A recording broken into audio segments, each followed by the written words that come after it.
Alabama Touched the Gulf of Mexico is a song that I wrote, and it's nominated for Trop Rock Music Association Song of the Year. And it's from our latest Thom and Coley CD, Shotgun.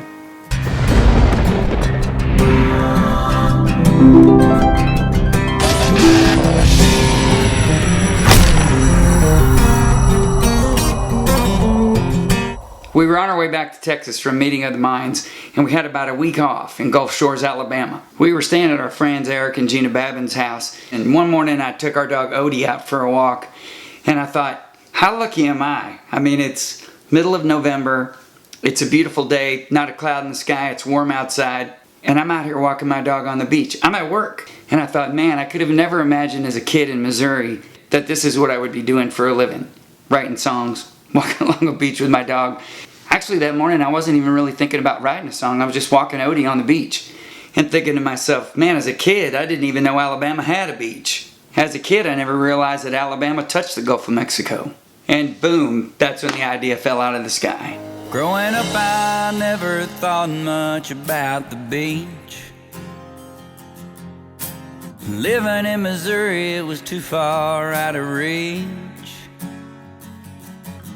And I guess I never looked at a map all that close. I was just a kid, so how was I to know that Alabama touched the Gulf of Mexico? When I write songs, I like to do my research and make sure that my facts are straight. So I went online and I found out that Alabama has 60 miles of beach. So when you look at a map of the United States, you don't even hardly notice it has a beach because it's so teeny in perspective of the whole U.S.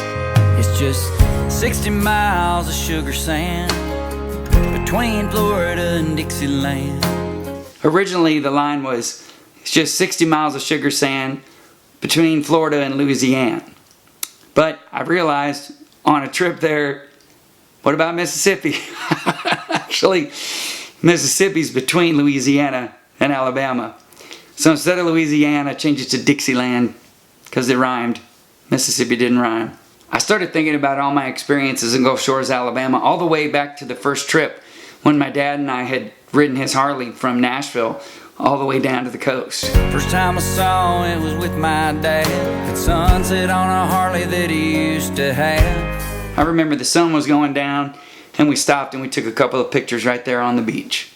The Frank Brown Songwriter Festival happens every November in Gulf Shores, and I have been going down to that festival ever since 2001 when Writing with Private Malone came out. And I've got a lot of great memories from that festival. And then a few years later on, I got to go down there and sing my songs, where they listened and we touched them with the stories that we told.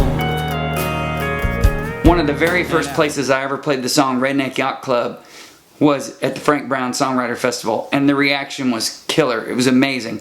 And I thought, maybe we got something here. Oh, how I love that old stretch of sand. I made a lot of memories and a lot of friends, and most times with a beer in my hand at the floor of Bama at 2 a.m.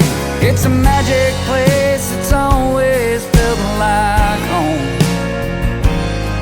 where Alabama touched the Gulf of Mexico. After I got back from walking Odie on the beach, I knew I had more that I had to write, and I needed to go and get in the writer zone. So Eric and Gina had a kayak, and their house backed up to the little lagoon there in Gulf Shores.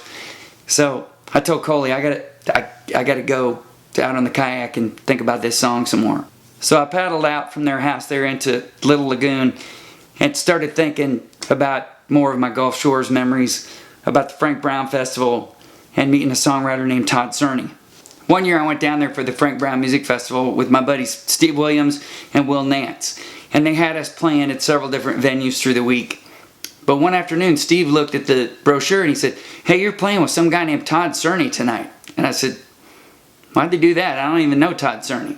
So I showed up at Silver Moon for our gig, met Todd, he was great, and he had a keyboard, he had a mandolin, he had a harmonica around his neck, he had a regular guitar, and I thought, wow, this guy plays everything. He should be in our band. Well, it was at the festival in November. a night that I'll always remember. Got paired with this guy that played piano, harmonica, guitar, and mando. We were gearing up for some Armed Forces entertainment shows overseas to play for the troops, and I was putting together a band that was all Nashville songwriters. So when I met Todd and I saw that he played like 6 different things and sang harmonies, I was like, we need him for the band. Loved all those songs of his. We were kindred spirits and instant friends, and we traveled all the way from England to Kosovo. A musical MacGyver that I came to know. Todd ended up going on probably 5 or 6 of those Armed Forces entertainment tours with me, and man, he proved to be invaluable. He could fix anything, anytime that we had any problems with the PA. Like sometimes you go to a country and their electrical stuff's different. He could always figure it out. We had a show one time in Warsaw playing for the ambassador, and we were on stage in front of 300 people, and the sound system wouldn't work. The PA would not work because their power over there is kind of backwards. The polarity's different. So we have all these people standing around watching us going, when are you going to start? When are you going to start? And Todd figured out a way to take all of our in-ear monitor boards and loop them together and then run them out to the speakers, and he saved the day. He truly was MacGyver. The last Armed Forces entertainment tour that Todd went with us on was in the fall of 2010. And typically when we go on those trips, I would make a video of the trip. And then when we would get back, we would have sort of like a video watching party. And the day that we were supposed to have that party, his wife Kip called and said, we're not going to make it. Todd had a seizure overnight and fell out of bed, and we're taking him to the hospital and we don't know what's wrong with him. Turns out he had stage 4 melanoma everywhere. It was in his lungs, it was in his brain, and he ended up passing away in the spring of 2011. Hard to believe it's been 8 years. I stopped at the Bama for a couple beers and tried to find where we all signed our name on that post. Now if you ever go to the Floribama, in the one room there's kind of like a balcony that overlooks the band stage. Well, when we were there for Todd's celebration of life, they hadn't finished out the rest of the building yet, and that balcony was open air. It looked out to the highway. But when we went back a year or two later, they had built a wall there, and that 4x4 post that we all signed our names on is inside a wall now. So you won't find it if you go there. And I thought about him all the way to Port St. Joe, and how we scattered his ashes right there off the coast. In May of 2011, Todd's wife Kip chartered 2 boats, and we went out into the Gulf there right by where the Floribama is to scatter Todd's ashes. That was his last wish. And then later that night we had a big party at the Silver Moon, which is the place where I met him, and we all sang his songs, and it was a real celebration of Todd's life. I actually made a YouTube video about scattering Todd's ashes and his celebration of life, and you could check that out here. Todd wrote songs for people like Etta James, Cheap Trick, Bon Jovi, Loverboy. He wrote with Eddie Money. One of his songs was performed live by Bruce Springsteen, a song called Blues Is My Business that we used to do in our shows. And he wrote a big hit for Steve Holy called Good Morning Beautiful. Good morning, beautiful. How was your night? The lick at the end of the song is the opening lick to Todd's 1987 Song of the Year, I'll Still Be Loving You by the group Restless Heart.